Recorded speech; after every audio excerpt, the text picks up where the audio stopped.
பழங்காலத்துல ஜப்பான் நாட்டில் ஒரு விசித்திரமான பழக்கம் இருந்துச்சுங்க. பெத்தவங்களுக்கு வயசாகி முதுமையின் காரணமா ஆற்றல் குறைந்து மத்தவங்களுக்கு எந்தவித பயனுமே அளிக்க முடியாத நிலைக்கு வந்துட்டா அவங்கள தூக்கிட்டு போய் உயரமான மலையின் மேல வச்சுட்டு வந்துடுவாங்க.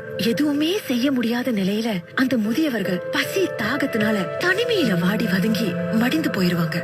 இப்படியான சூழ்நிலையில் ஒரு இளைஞன் முதுமை அடைந்த தன்னோட தாயை சுமந்து கொண்டு மரங்கள் சூழ்ந்த காட்டு பகுதியில மலை உச்சியை நோக்கி நடந்து போயிட்டு இருந்தான். தன் தோளில் இருந்த தாயார் சின்ன சின்ன கிளைகளை ஒடித்து கீழே போட்டு கொண்டு வருவதை மகன் அறிந்தாங்க.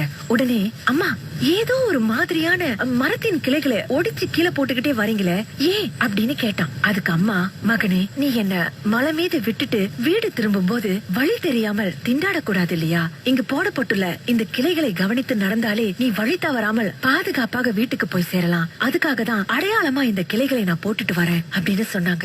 நான் பரிதவிக்க விட்டுட்டு வர போறேன்னு தெரிந்திருந்தும் கூட மகன் பத்திரமா வீடு போய் சேரணும்னு நினைக்கிற அந்த பாசமிகுந்த தாயோட உணர்வை நினைச்சு அந்த மகன் நெகிழ்ந்து போனாங்க. உடனே தன்னுடைய தாயை மீண்டும் தன் வீட்டுக்கே கொண்டு வந்து பாசத்தோடு பராமரிக்கலான. அதற்கு பிறகு அந்த கொடூரமான பழக்கம் அந்த நாட்டை விட்டே ஒளிஞ்சு போயிருச்சுங்க. இது கதையல்ல, நிஜங்க. நீ நல்லவனா கெட்டவனான்னு தெரியறதுக்கு முன்னாலேயே தன் வயிற்றில் இடம் கொடுத்தவள் உன் தாய் தாங்க. எத்தனை ஜென்மம் சம்பாதித்தாலும் நீ இருந்த வீட்டுக்கு வாடகை கொடுக்க முடியாது அப்படின்னா அது உன்னோட தாயின் கருவறை அப்படின்றத மறந்துடாதீங்க. எத்தனையோ கஷ்டங்கள் அவமானங்களை தாண்டி உங்களை வளர்த்து பெரியாளா ஆக்கின அந்த பெற்றவர்களை எந்த சூழ்நிலையிலும் கைவிட்றாதீங்க. அவங்கள கண் போன்று பாதுகாப்பு.